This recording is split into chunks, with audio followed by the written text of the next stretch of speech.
The Zephyrian Military Institute stood like a metallic monument to organized violence in the void of space, its chrome spires gleaming against the backdrop of 3 dying suns. Station Omega-7, as the bureaucrats like to call it, housed what the galaxy considered its finest military minds, a collection of the universe's most promising young killers, strategists, and future generals. How wonderfully civilized! The Academy prided itself on accepting only the cream of the crop from across 47 star systems.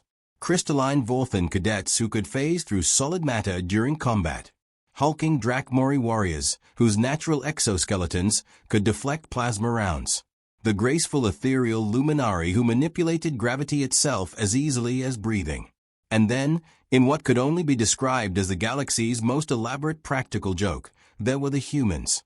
The human exchange program had been implemented 3 standard years ago as a diplomatic gesture of interspecies cooperation, which translated from political nonsense meant the Terran Federation had finally convinced the Galactic Council that their species deserved a seat at the big kids' table. Most instructors viewed it as an amusing distraction at best and a waste of valuable resources at worst. After all, what could a species that had barely figured out faster-than-light travel possibly contribute to an institution that had been perfecting the art of warfare for millennia? Commander Zektar, a 7-foot-tall reptilian saurian with scales that shifted color based on his mood, currently a delightful shade of condescending purple, observed the newest batch of human recruits with barely concealed disdain. 3 specimens this rotation, each more disappointing than the last. 2 male cadets who looked like they'd been assembled from spare parts of other, more successful species, and 1 female who appeared to have been specifically designed to test the Academy's policy against bullying. Kira Voss stood barely 5 feet tall in her regulation combat boots, with mousy brown hair that seemed determined to escape whatever style she attempted and a voice so soft that her instructors had taken to calling her the Whisper. She possessed the remarkable ability to blend into any crowd, a skill that would have made her an excellent spy if anyone had bothered to consider that espionage might be a viable career path for someone who looked like she'd lose a fight to a particularly aggressive houseplant. The Academy's daily routine was a carefully orchestrated symphony of suffering designed to forge the galaxy's next generation of military leaders. Physical conditioning began at 0500 Standard Time, followed by tactical analysis, weapons training, hand-to-hand combat practice, and enough theoretical coursework to make even the most dedicated scholar weep. The alien cadets approached these challenges with the confidence of species that had conquered their respective food chains through superior firepower and evolutionary advantages. Kira approached them like someone who'd rather be literally anywhere else in the galaxy. During morning calisthenics, while Drakmori cadets bench-pressed the equivalent of small shuttlecraft and Vorthan students phased through obstacle courses that would have challenged professional athletes, Kira completed her exercises with the enthusiasm of someone fulfilling a particularly tedious homework assignment.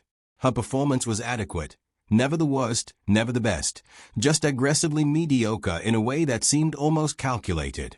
Perhaps Cadet Voss would prefer to return to whatever pastoral paradise humans call home, suggested instructor QEL Nora, an ethereal luminary whose voice carried the musical quality of someone who'd never experienced genuine failure. I'm certain there are many flowers that need arranging or whatever it is your species does for recreation. The comment drew chuckles from the assembled cadets, particularly from the Drakmori contingent who viewed humor as another form of warfare.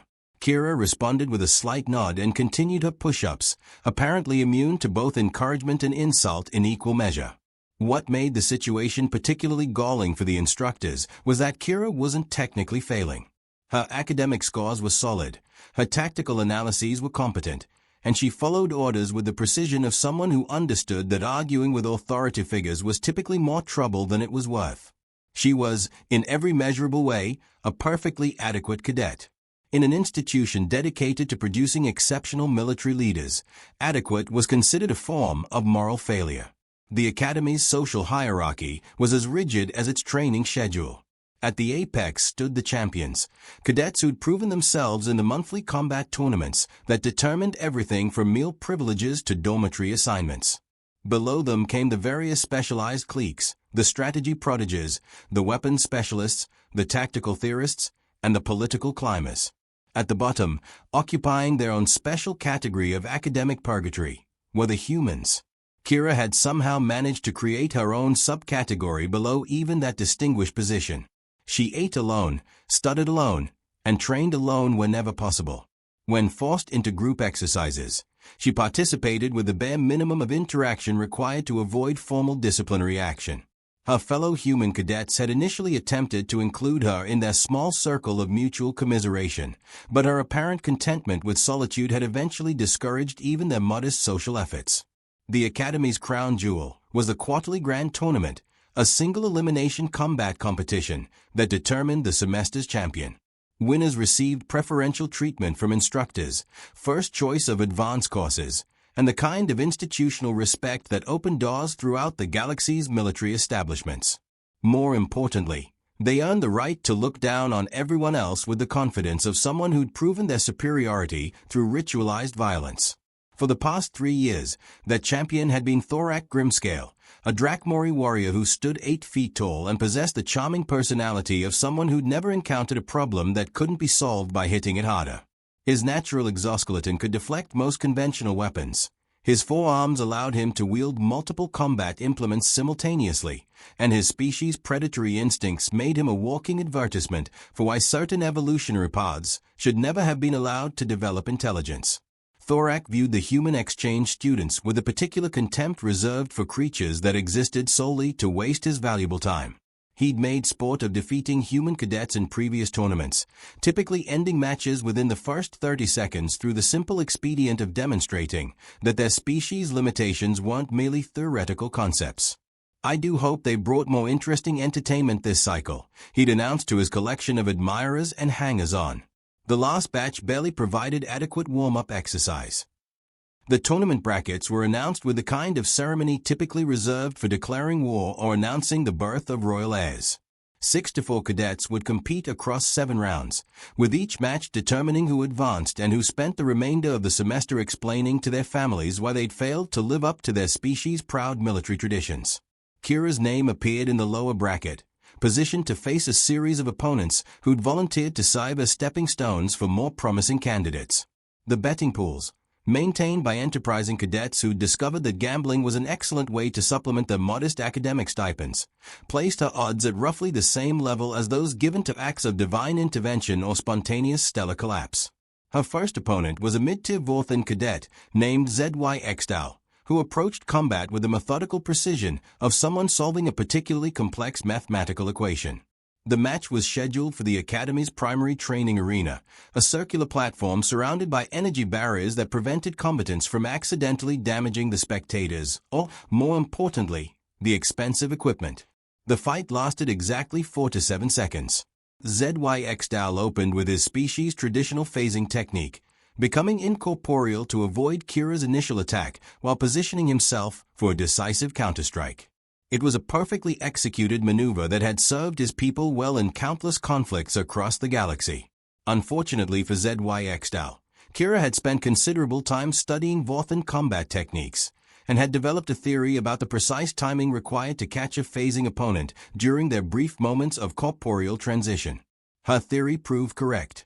The punch that connected with ZY Exdal's jaw, as he rematerialized, carried enough force to lift him completely off the platform and deposit him in an unconscious heap against the arena's barrier wall. The attending medical staff spent the next several minutes determining whether he'd sustained a concussion, a dislocated jaw, or both. Kira stood in the center of the arena, looking mildly surprised that her plan had worked, while the assembled crowd tried to process what they'd just witnessed. "Beginner's luck," announced Thorak to anyone within hearing range.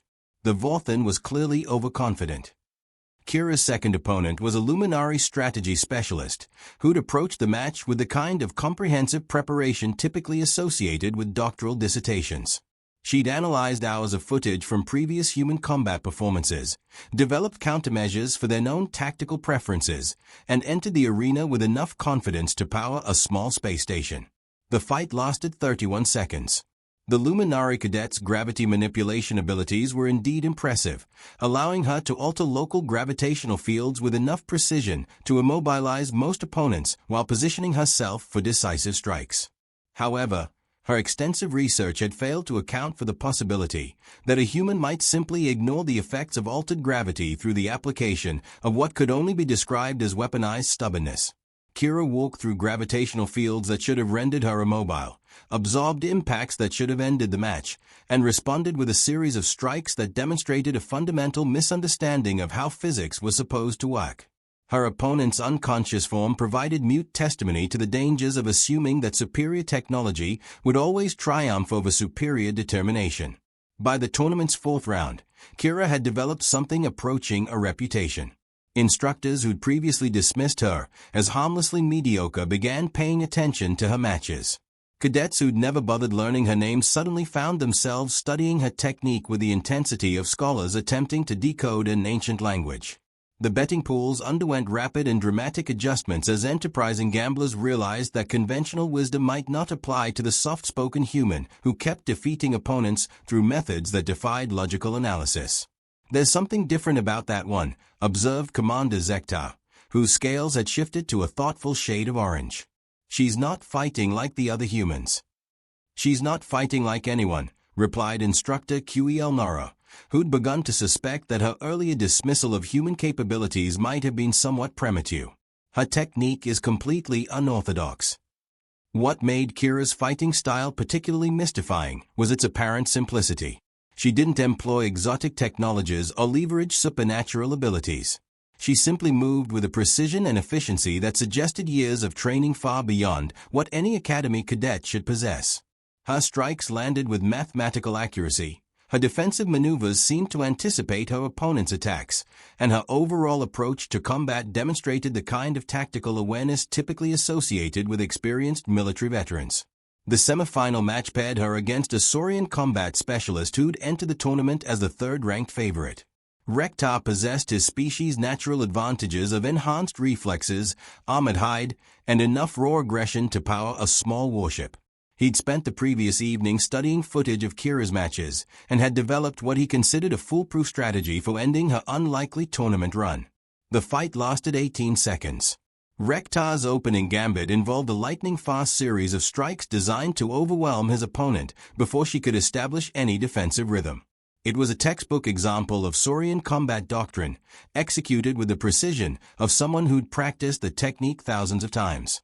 Unfortunately for Rektar, Kira had apparently studied the same textbook and had developed some rather pointed critiques of its tactical assumptions. She sidestepped his initial attack with minimal movement, redirected his second strike into empty air, and responded with an elbow strike to his solar plexus that folded him in half like an origami crane. While he struggled to remember how breathing worked, she delivered a precisely calculated blow to the base of his skull that sent him into the kind of unconsciousness typically associated with natural disasters. The arena fell silent except for the ambient hum of life support systems and the sound of several dozen jaws dropping in unison. "Well," announced Thorak from his position in the viewing stands, his voice carrying just enough uncertainty to suggest that his previous confidence might be undergoing some modification. "That was unexpected." The championship match was scheduled for the following evening, allowing sufficient time for word to spread throughout the academy's population. By the time the arena doors opened, every available seat had been claimed by cadets, instructors, and administrative personnel who decided that witnessing either Thorak's continued dominance or his spectacular defeat was worth abandoning their regularly scheduled duties. The betting pools had undergone one final, dramatic adjustment. While Thorak remained the favorite, the odds had shifted enough to suggest that intelligent money was beginning to hedge its bets on the possibility that the galaxy's understanding of human capabilities might require some significant revision. Kira entered the arena wearing the same expression of mild concentration she'd maintained throughout the tournament. Her opponent's psychological warfare attempts, a series of intimidating postures and threatening declarations, seemed to affect her about as much as a gentle summer breeze. She stood in the center of the combat platform, hands clasped behind her back, and waited for the match to begin with the patience of someone waiting for a delayed transportation schedule. Thorak's entrance was considerably more theatrical. He donned his ceremonial combat armor, a collection of trophies taken from defeated opponents, and enough war paint to supply a small art studio. His forearms held weapons representing 3 different martial traditions, and his overall appearance suggested someone who'd confused intimidating warrior with walking military surplus store. "I shall make this quick, little human," he announced loud enough for the entire arena to hear. "Your species has embarrassed itself long enough." Okay, replied Kira, her voice barely carrying beyond the first row of spectators. The referee, an elderly crystalline who'd overseen academy tournaments for longer than most cadets had been alive, raised his hand to signal the match's beginning. The arena's energy barriers activated with their characteristic hum, sealing the combatants within the circular platform. Spectators leaned forward in anticipation of witnessing either the restoration of natural order or its complete overthrow. Begin, announced the referee. Thorak launched himself across the platform with the speed and grace of a predator who'd spent his entire life perfecting the art of closing distance with potential prey. His forearms moved in a coordinated pattern designed to overwhelm any possible defense through sheer volume of attacks. It was a magnificent display of physical prowess, tactical sophistication, and species-specific evolutionary advantages. Kira waited until he was precisely 3 feet away, then moved. What happened next occurred so quickly that several spectators would later require multiple viewings of the recorded footage to understand the sequence of events. Kira stepped slightly to her left, dropped into a crouch that brought her below Thorak's line of attack, and delivered a single, precise strike to the inside of his left knee. The sound that followed was a distinctive crack of chitin armor separating from the joint it was supposed to protect. Thorak's forward momentum carried him past his intended target and directly into the arena's energy barrier, where he crumpled like a discarded piece of machinery. The weapons fell from his suddenly nerveless fingers, his war paint smeared against the barrier's surface, and his previous confidence underwent the kind of rapid deflation typically associated with punctured atmospheric seals. The arena remained silent for approximately 5 seconds, during which time several hundred highly intelligent beings attempted to process what they'd just witnessed.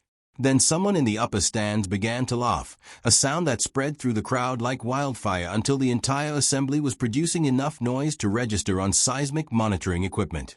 Winner, Cadet Kira Voss, announced the referee, his crystalline voice somehow managing to convey both professional neutrality and barely contained amazement. Kira stood over her unconscious opponent, looked around the arena with the expression of someone who'd just completed a mildly tedious chore, and walked toward the exit with her hands clasped behind her back. The crowd's laughter gradually transformed into applause, then into the kind of sustained ovation typically reserved for legendary military victories or the successful completion of impossible missions. In the aftermath of what Academy historians would later catalog as the upset, several uncomfortable questions began circulating through the institution's command structure. How had their screening processes failed to identify Kira's capabilities? What other assumptions about human military potential might require revision? And most importantly, what exactly had the Terran Federation been doing with their species development while the rest of the galaxy had been dismissing them as harmless primitives? Commander Zekta, whose scales had shifted to a shade of purple that suggested deep contemplation mixed with mild panic, reviewed Kira's service record for the 7th time in as many hours. Her background listed standard civilian education, basic physical fitness scores, and psychological profiles that painted her as quietly competent but unremarkable.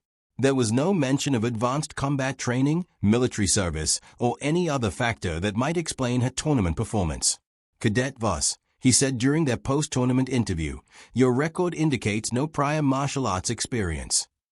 That's correct, sir, she replied, sitting in the chair across from his desk with the posture of someone attending a routine medical appointment. No military service in your family background? No, sir. No specialized training of any kind. I helped my father with his construction business during summer breaks, she offered, mostly carrying materials and cleaning up job sites. Commander Zekta stared at her for several moments, his scales shifting through various shades of confusion before settling on resigned bewilderment. Cadet Voss, how did you know exactly where to strike Cadet Grimscale to achieve maximum effect? His armor had a structural weakness at the joint, she explained as if discussing the weather. The chitin plating overlapped in a way that created a stress concentration point.